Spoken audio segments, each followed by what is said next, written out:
And thank you all of you for attending this seminar. Before starting, I'd like to really thank the EuroTech for this invitation. So I will, as Simon said, I will share my presentation. As Simon said, so my name is Nathanaëlle Schneider. I'm a CNRS researcher at École Polytechnique, and in more particular at IPVF. I will briefly explain you what is IPVF.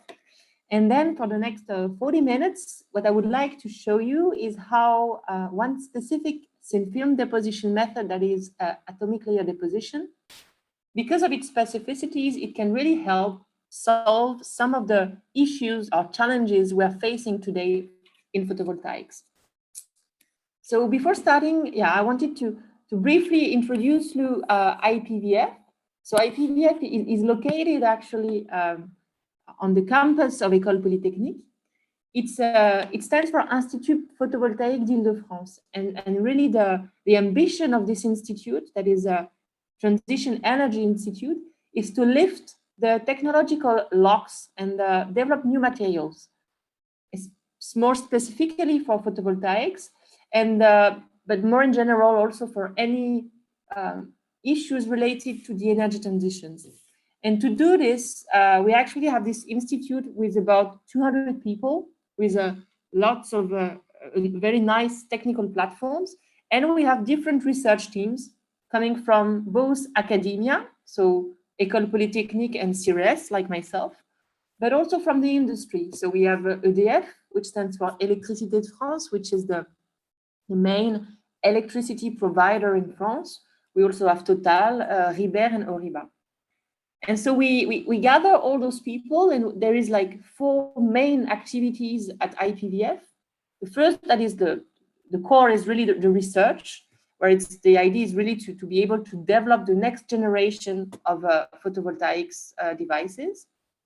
And 3 other activities, one named Enable, to actually accompany photovoltaic projects, the platform that is in order to support the energy transition, but more in general, like we have like all those possibility to provide fabrication or characterization of materials or devices, and also unites us to build up to rebuild the photovoltaic industry, or help rebuilding the photovoltaic industry in Europe, and like really make a strong network, strong European network. But myself, as an academic, I'm mostly involved, of course, in the research program. And this is what I will present you in the next 35 minutes. And what I will do is, like, I will just give you like 2 parts of context. First is I will have some slides, some explanation on the status of the PV photovoltaic energy today, to really show you what are the challenges that we are still facing on one side. On the other side, I will also show you what is atomic layer deposition, and in particular, what are the specificities to atomic layer deposition. And once we have those 2 parts clear in mind, I will illustrate it with some example in photovoltaics on how we can use the specificities of ALD to solve some of the challenges in photovoltaic energy. So starting with the photovoltaic energy, first let me remind you that what stands for photovoltaic is the direct conversion of the solar energy into electrical energy. So the resource that we have is the sun, that is extremely abundant, that is free, that is safe, that is widely distributed. So it's a very, very nice and well-behaved resource. However, it's also fluctuating and intermittent. So for sure, the photovoltaic energy is not the only solution versus the energy transition, but it's for sure part of the solution when it's accompanied with other renewable sources of energy, storage possibilities, and also new usages of the energy. So photovoltaic energy now is actually, the field is extremely active and dynamic. We have like some growth that are about 30 to 40% per year, which is enormous. I showed you here on the right the cumulative PV system installation from 2010 to 2020. So you see that in 2010, it was still most of the installation, they were installed in Europe. And in the last 10 years, what really the game changer is the fact that Asian countries, in particular China, as well as America and in particular US, they impressively increased the number of PV installation in their place. So by the end of 2019, there is about 627 gigawatt installed in the world. And the projections for photovoltaics is like, well, depending on the scenario and the decision, the political decision, in any case, we expect a huge increase, and number vary from 4 to 8 terawatt by 2050. So that's the context of photovoltaic energy. And if you look at what it's the service it's providing to us now, most of the PV installation that you have in 2022, they are like on residential or PV plants. So residential meaning like either on individual houses, on buildings, on commercial areas, and so on, or PV plants, really like for electricity production. Most of the systems are based on one specific technology that is a technology based on crystalline silicon. So it's more than 95% of the market today. That is at 95. That is with silicon wafer. The system that we have, the module when we buy it, it has an efficiency of between 15 and 23%, which is actually very good if you keep in mind that the theoretical limit you have if you are using crystalline silicon wafer is 30%. So we have a system that is very efficient, that is also very stable because it is guaranteed for 25 years, meaning that it can survive for 25 years outside with the sun, with the water, with the snow, with the rain, with the sun. In terms of LCA, so life cycle assessment, the energy payback time will depend, of course, of where you will install the system, but it's usually 2 to 5 years.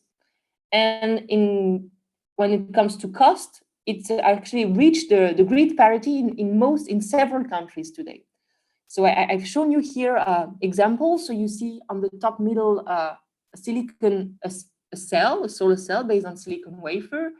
Then you have example of installation on the roof of houses, on top of a carpentry shop, and also solar plants that can be either like in France, for example, but can also be like in the desert. The new also the floating PV, just like this example here in Korea. But really keep in mind that it's actually very efficient. Yeah, it's working very well, and it's guaranteed 20 to 25 years. However, there's still lots of research to be done, of course. Otherwise, I will not be here to discuss with you. The first one is to keep reducing the cost.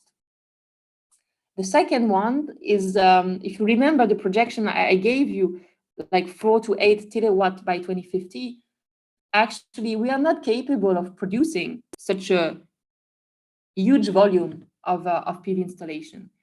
And to answer this increasing demand, we have to increase the production capacity. So to be able to produce more. And finally, the third challenge that we have is like we want to develop alternative usages.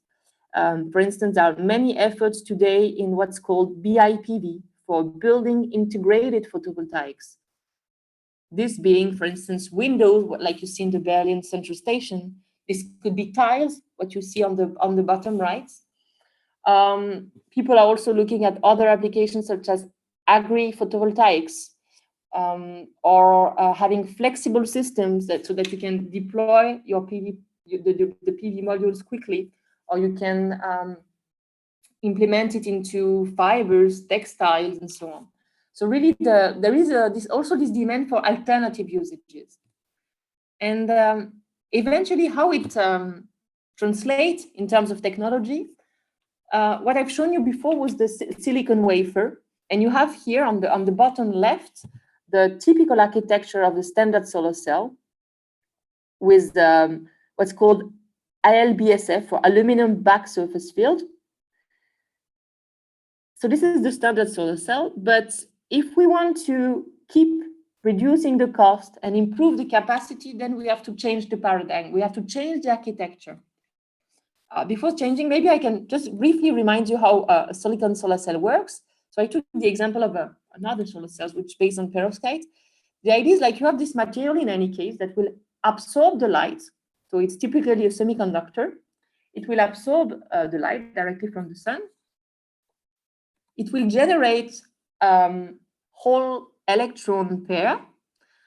Depending on the technology, you may have an exciton or you will have directly the hole and the electrons. And then what you have to do when you build a solar cell is just you have to be able to collect those two carriers at two different contacts, here on FTO and on gold. You have to do this. So on one side, collect the holes, and the other, the electrons. And what you want to prevent, for instance, you want to prevent the hole and the electrons to recombine, because if they recombine, then they are lost. So a way to do it, for example, is to add some additional materials. And in that case, it will be HTL for hole transport layer and ETL for electron transport layers. So in any case, some transport layers to selectively inject only one type of carrier. For example, in the ETL, you will inject the electrons and you will block the holes. You will do the opposite in the HTL. So this is the typical, let's say, design of a solar cells. Again, keep in mind, like for the PV challenges, what we want, if we want to answer them, we have to improve the efficiency, allow new usages, and also we have to make sure that it's durable and sustainable, like to potentially, if there is any elements that are that have some problems, we have to be able to replace them. So what people are working on is to actually change from these standard solar cells to more advanced architectures with alternative materials, new fabrication methods. Because you have those new materials and new fabrication methods, you also have new interfaces. In terms of new materials, it could be, as I showed you here, an alternative absorber, such as the perovskite. It can be different design to have, for instance, bifacial technology to be able to absorb light from both sides of the cell. Or it can be, and this is where like the community is actually putting lots of efforts in what's known as tandem cells, where you will actually not have only one absorber materials, but two absorber materials. In the example I show you here, you have crystalline silicon and perovskite that both absorb photons of specific energies. With such design, you actually push the theoretical limits of efficiency, and so you have access to more, potentially more efficient systems. But again, what I want to stress here is like when you have those objects that are more efficient, most of the cases, they're also more complicated to build and they involve much more materials. So what it means, how it translated to a larger need for chemistry, actually, for the capacity to synthesize those materials with like very specific and severe requirements. And this is really what I and the people are working with are trying to do now, to be able to answer exactly those very high number of requirements regarding materials. And what I will show you is how we do it, for instance, with ALD. So this was the part about photovoltaics. I would like now to switch to atomic layer deposition. So it's actually a chemical deposition process in the vapor phase. It's based on, so it's a chemical deposition, but it's based on self-limiting surface reaction. And that works with it involves molecules or precursor that will come and react at the surface of the substrate. We'll take here the example of the deposition of zinc oxide from H2O and diethyl zinc. So if you start, for instance, with a pulse of H2O, you have a hydroxyl group at the surface of the substrate. Then if you pulse diethyl zinc, it will come and react with the hydroxyl group release some ethane and make some oxygen zinc bond at the surface of the substrate. In the next step, after the purge, where you actually remove all the molecules from the reaction chamber, so you only have those fragments reacted at the surface, then you purge the oxygen, so here in this case, water, that will react again with the surface fragments, and eventually you have a purge. This alternating the pulse and the purge corresponds to one ALD cycle. And because you do this, and because you choose how many times you apply those ALD cycles, you can actually tune very precisely the thickness of your materials. Changing the nature of the molecules will change the nature of the final materials. And if we kind of list all the assets of this technique, is like it's already upscalable. The deposition conditions are relatively soft because it's can be at room temperature. It's millibar level of pressure. Again, because you control the nature of the molecules, you have very good control on the composition of the film. Typically, the films are very dense, homogeneous, and eventually they're also conformals. That means that they will follow the actual rugosity or roughness, or texture of the substrate. It has also, of course, some weaknesses. It's relatively slower process. You also have to manage those chemicals, those molecules, so control the transport, the stability, and yeah, this can lead to some film contamination. I show you here some examples, for example, of materials that have been made with atomic layer deposition. So mostly those are inorganic materials, and the large majorities are oxides or nitride films. But people are also working on metal films, sulfide, multi-elements, more recently to a hybrid organic inorganic materials, even organic materials. Typically, because it's a slow process, people would deposit less than 50 nanometers, and they will use it to functionalize nanomaterials or to engineer interface.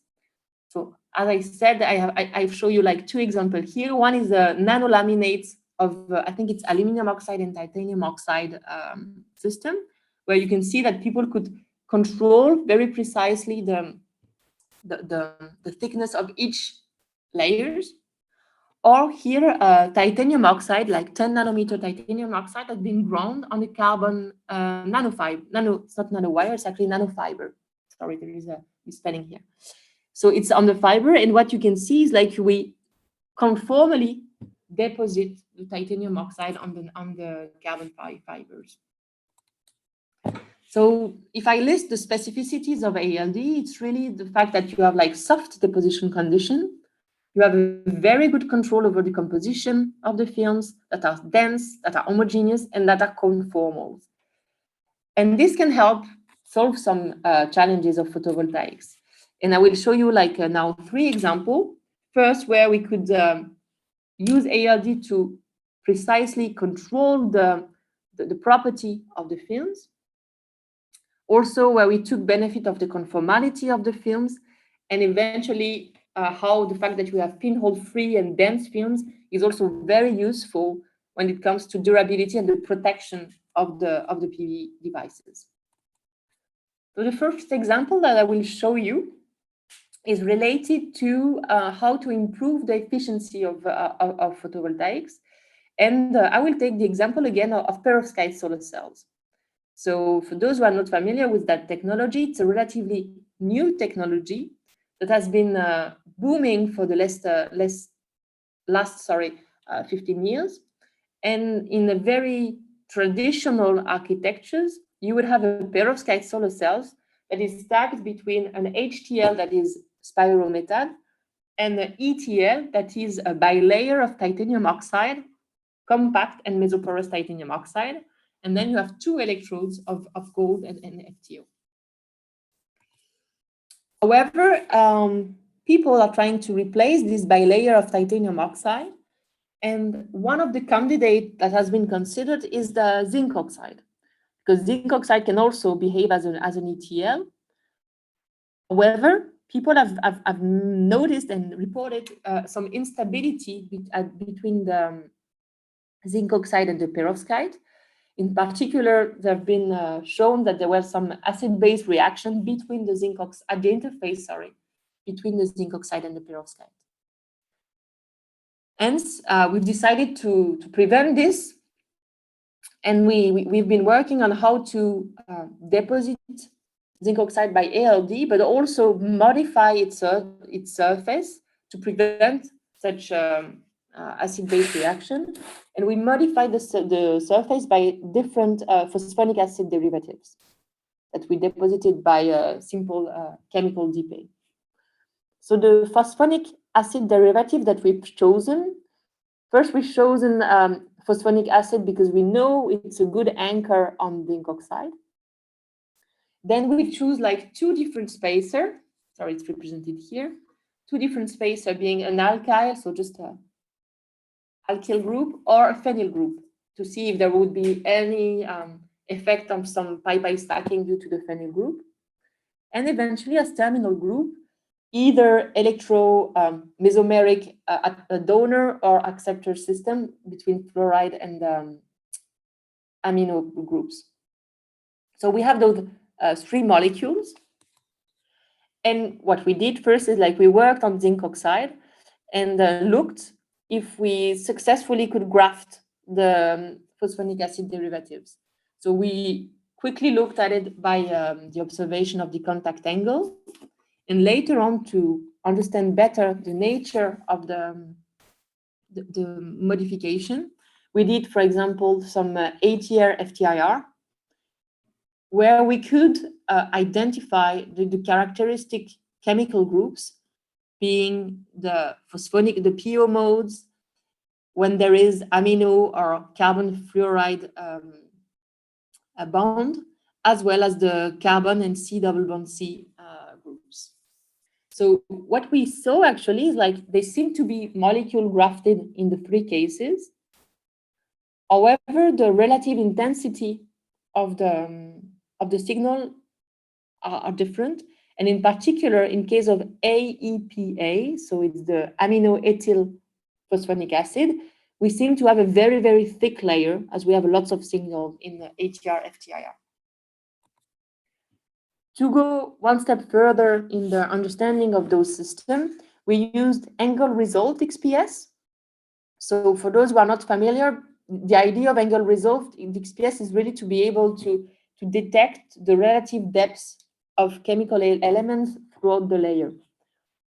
Imagine this is the left scenario here. Maybe use some pointer. No. In the case here, if you have an ideal monolayers, what you would expect if you do like angle resolved is to see first fluoride or nitrogen, then some carbon, then more like phosphorus, oxygen environment, and eventually oxygen and zinc. This is what you would expect. What we actually measured is in that case of the fluoro system, we have such distribution. However, we have a complete different distribution in case of ZNO modified by AEPA and the benzyl equivalent here. So eventually, what we believe, what we think, how it looks like is like we have, in case of the fluoro system, we have a monolayer-like layer. I mean, we are still not confident to call it a SAM, but it seems to behave like a monolayers. We have a thin disorganized layer in case of the amino and benzyl ring. And we have a very thick and disorganized layers in case of the amino and alkyl bridge. But in any case, we could modify and we could graft the molecules on the zinc oxide surface. In the next step, what we did is like we looked how it would impact the perovskite, and in particular, how it would impact the morphology, as well as the formation of PBI2, that is the main decomposition compound of the perovskite. And what we see between, for example, between a reference perovskite grown on zinc oxide and a perovskite grown on zinc oxide modified by AEPA, we have a positive impact on the morphology, as well as the prevention of the formation of the PBI2. So this is a good news. And then when we look at the impact on the actual perovskite solar cells, what you see here is like indeed AEPA leads to larger VOC, so which would explain, which could be explained by a passivation function of the modification of the surface. However, we have a very low current, a low GSC, and this is probably due to the fact that this layer is very thick and somehow insulating, and that's what decreases the current. In case of the fluorobenzyl system, we have a similar VOC but larger current, and in that case, the reason for it could be that it's not fully covering layers. But in any case, what we could show here is like the possibility to graft a molecule on the zinc oxide, and also their impact on both the perovskite and the perovskite solar cells. The second example that I would like to show you now is an example related more to not only the efficiency of the PV device, but also the sustainability. And we will take the example of those silicon nanowires system, where with such design, what you can do is actually you can decouple the optical and the electrical aspect. And typically, people would use ITOs for indium tin oxide deposited by sputtering as a top TCO. This is the same image that you have here on the left with the sputtering ITO. What you see is like the ITO is not covering the whole nanowires. However, again, ITO is a very, very efficient TCO, but as you probably know, it contains indium. And to have more sustainable system, you would like to be able to replace the indium in the ITO.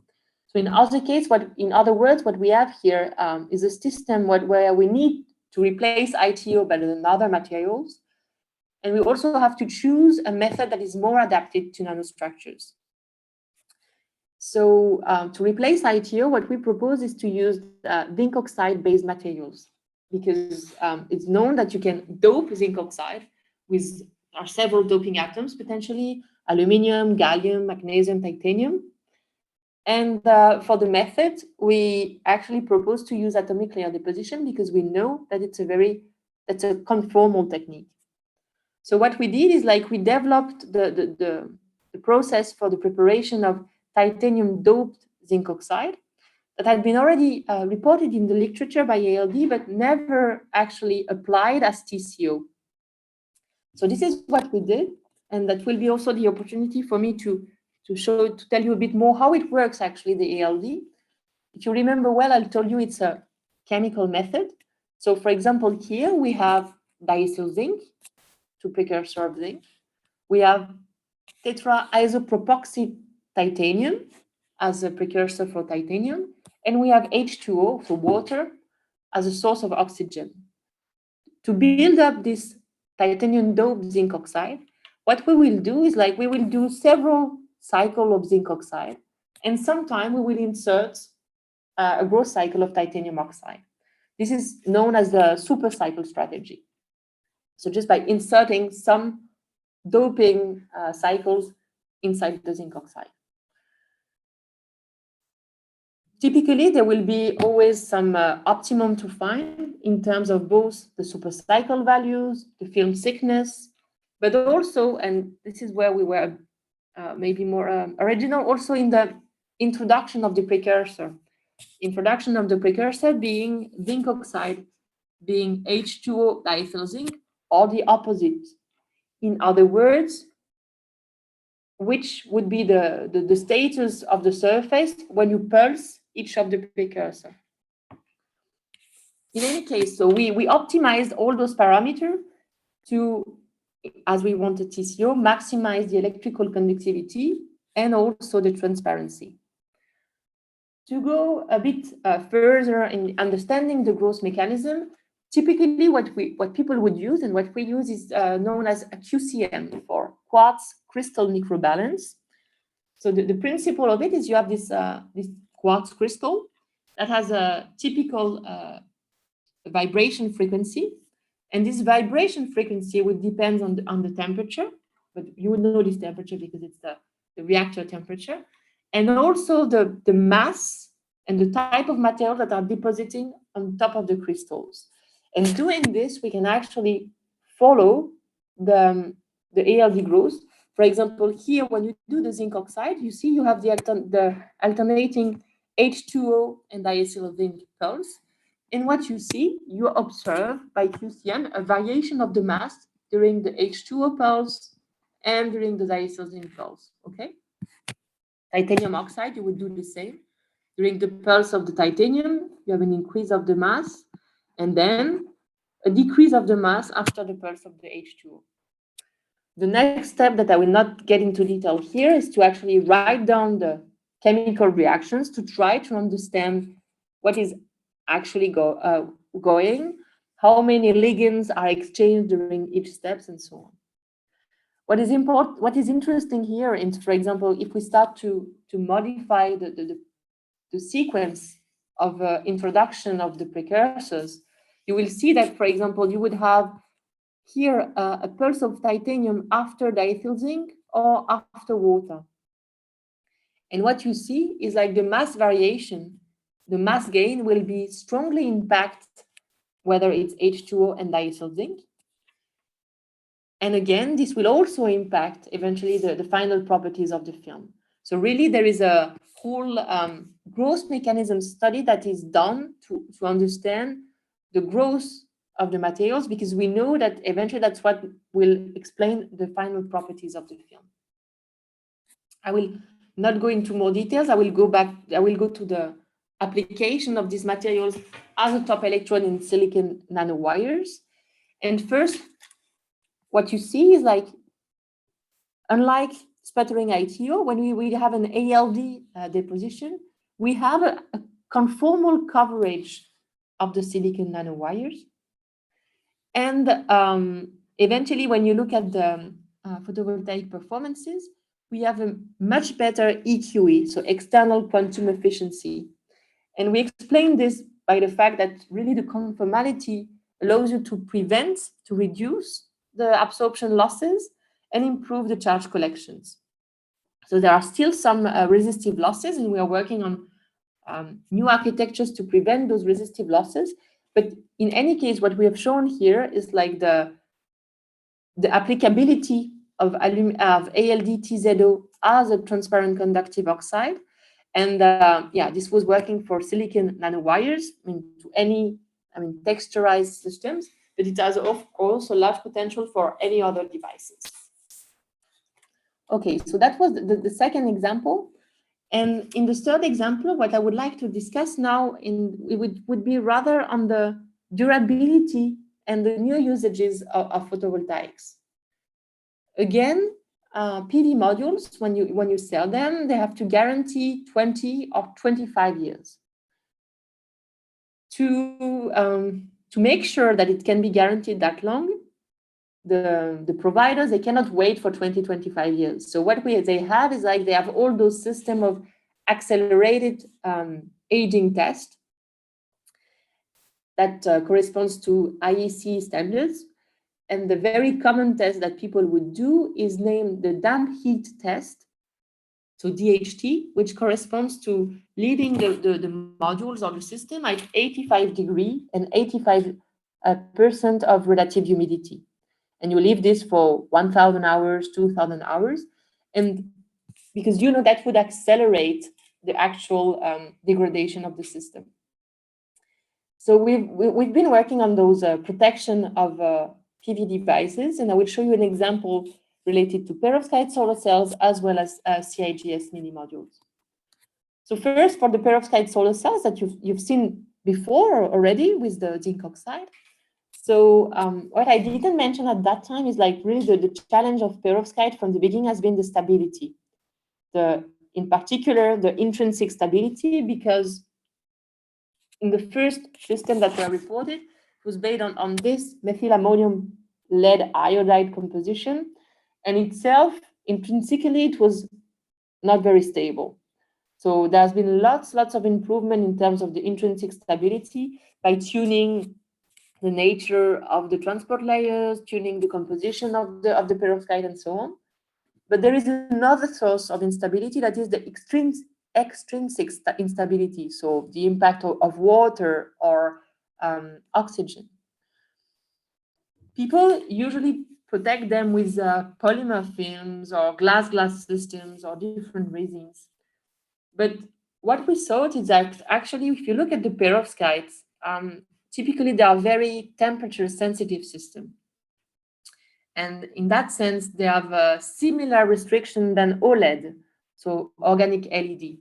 And we've been wondering if the ALD encapsulation solutions that have been developed for OLED can be applied to perovskite solar cells. So to answer this question, what we decided to do is to take the most challenging cell configuration, perovskite cell configuration, that is with the spirometad and the MAPI. And we tried to apply directly encapsulation solutions that were efficient for OLED. So in that case, I have misplaced this. It was deposition of aluminum oxide at 60 degrees and 90 degrees. What you see is like, you can conformally deposit this aluminum oxide. You don't see it here, but actually we know that it's a very dense and pinhole-free films, and that's what gives the good encapsulation properties. Once we did this, we look at we made them age, and we look at the performances of the devices. And what you see, so we have here in blue the deposition at 60 degrees, in red the deposition at 90 degrees. You see that at 90 degrees, actually you have some degradation. And so the deposition temperature actually impacts the performance of the perovskite solar cells. You have it here, for example, before and after. You see that there is reduced to no impact if you work at low enough deposition temperature. We could identify the damages due to the deposition temperature by XPS and see at 60 degrees some loss of nitrogen, but at 90 degrees a very huge formation of lead iodide that we could see also by XRD. And over the time, we have actually indeed, like by keeping them like in air for 3 months, we see that we could actually stabilize the fill factor and reduce the hysteresis of the system. So here, really the specificities of ALD that are important is the fact that we can work at low deposition temperature, that the films are pinhole-free, dense, and conformal. So that was for the perovskite, but I would like to give you 2 other examples in CIGS solar cells. So the CIGS solar cells, the stack is here, and we worked on the mini modules to determine what could be a good methodology, what could be a good thickness of aluminum oxide for optimal barrier. What we did is a methodology where we just took the most sensitive materials of the CIGS solar cells, being the AZO, and we covered it with different thicknesses of aluminum oxide, have it aged by damp heat test, and recharacterize the system. And this allowed us to see that a layer as thin as 10 or 25 nanometer of aluminum oxide was sufficient to protect azo from the degradation during the damp heat test. Then we kept those recipes to encapsulate actual mini modules. And what we can see here is like, indeed, if you don't protect the mini modules, you have a relative efficiency that will drop to 67% after 1,000 hours, or even 22% after 2,000 hours, while the ALD encapsulations allow you to prevent such drop of the efficiency. I mean, you still have a drop, but it's much lower, as you have a drop of goes to 80 or 72%. This drop is due to a drop not in the VOC, but actually in the fill factor of the system. And we could also identify the degradation mechanism that takes place during the aging of the system. We did the same for flexible mini modules. So in that case, you need to have those additional front and back sheets. But unfortunately, what we can see is like the single aluminum oxide monolayers is actually not efficient enough to block the water during the aging of those flexible modules. I will just finish to have like open a bit more the discussion, because right now what I've been talking about is mostly damp heat tests, so the effect of moisture and temperature. But what we know is that in reality there are other things that can happen to the modules when they are exposed to field operation, being the sun, tension. They can be also mechanical stress. This is already studied a lot by the community. What is less taken into account so far is the impact of pollutants. For instance, imagine you are in a rural atmosphere, and that's very important. If you do agri-PV, then you know that you will have lots of sulfates in the atmosphere. If you are close to the sea, or if you are floating PV, then you will have sodium chloride, for instance. So you would have the presence of chloride. And so we were interested to see if those pollutants they actually impact the degradation of the modules. And so to do that, what we did is like we got inspired from what people are doing in automotive and steel industries. So we used similar procedure where you actually spray solutions containing your salt, and you have it age at high humidity and high temperature.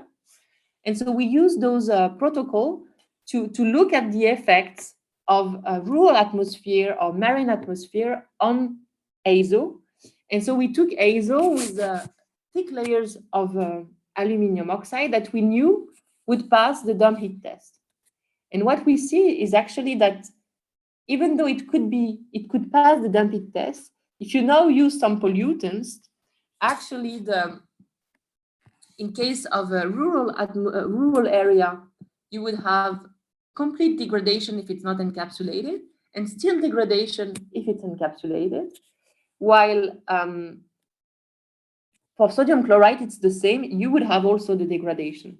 So what we show here, I mean, we tried also to look at, to identify the degradation of azo. We could put in evidence the dissolution of zinc complex salts and so on.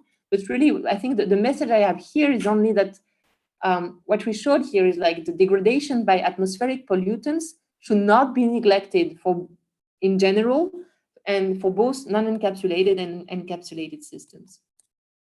So I am finished with my talk. I have this, I mean, maybe some take-home messages or conclusions and perspective. Really what I wanted to show you here is how in PV sectors that is extremely competitive, there are lots of challenges, and ALD, so atomic layer deposition, can solve some of those issues. I've shown you like 3 main examples. One related to how ALD can help build up some more efficient devices with zinc oxide, or novel architectures such as silicon nanowires and the deposition of top electrodes using a transparent conductive oxide. And eventually how also ALD can help develop protection layers to prevent the degradation of the system. And here it's rather the specificity of being able to work at low temperature and to make dense pinhole-free films that are important.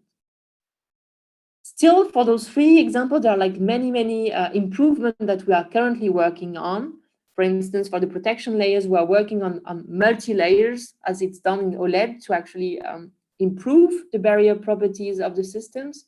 Also, we want to keep digging on the effect of pollutants, because really we believe it's very important and maybe not regarded enough by the community. And also we are like applying those ALD materials in several innovative PV architectures. I would like to thank all the collaborators within IPVF, but also external collaborators who participate in those different projects, also the different funding agency, and eventually you for your attention. Thank you very much. Thank you so much, Nathanaëlle. There is some echo, at least in my ear. 2 seconds. I will just see if that can be removed. 2 seconds. So maybe this is better. Yeah. Perfect. So thank you so much for your presentation. There has been some logging in and out during the presentation, so that's fine. Maybe I will open the floor and see if anybody has a question so far for Nathanaëlle or for the presentation. Tom? Yes, I have some questions. Can you hear me? Yes. Yes. Yakin, I think Tom was raising his hand first. Is that okay? It's okay. It's okay. Okay, now Yakin, you Go go. on. Okay. Hi. I'm Yakin.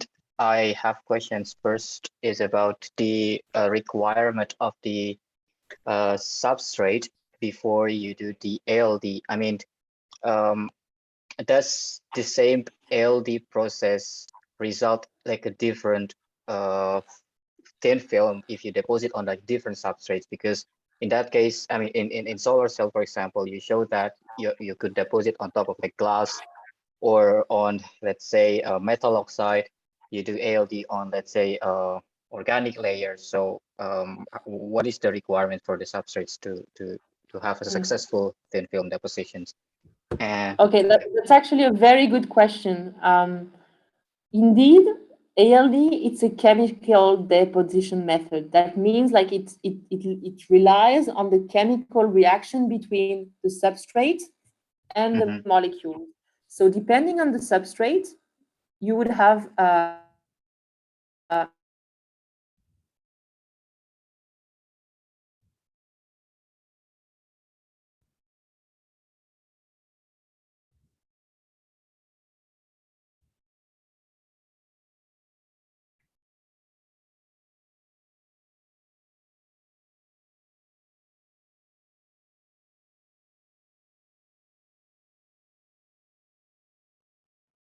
Hello? Nathanaëlle?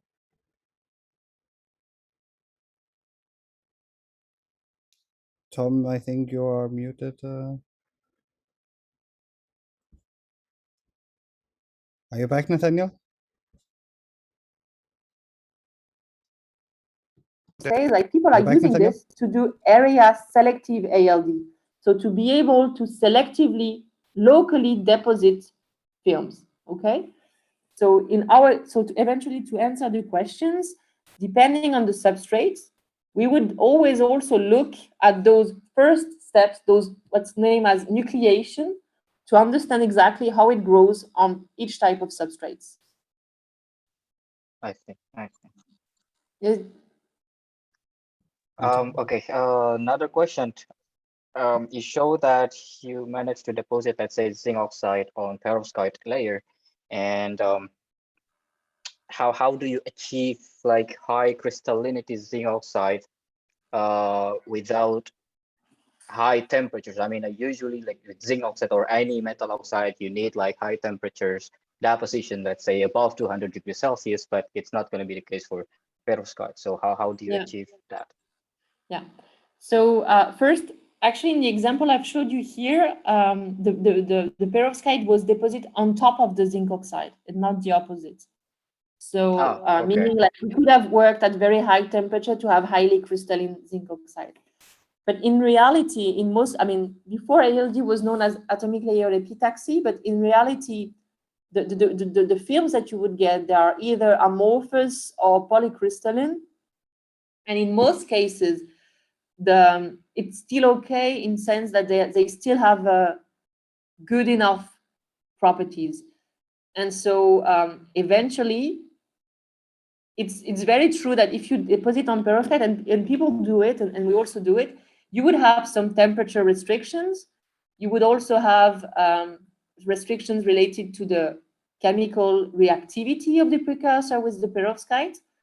But regarding the crystallinity, most ALD films are not monocrystalline, and they still have those good enough optoelectronic properties.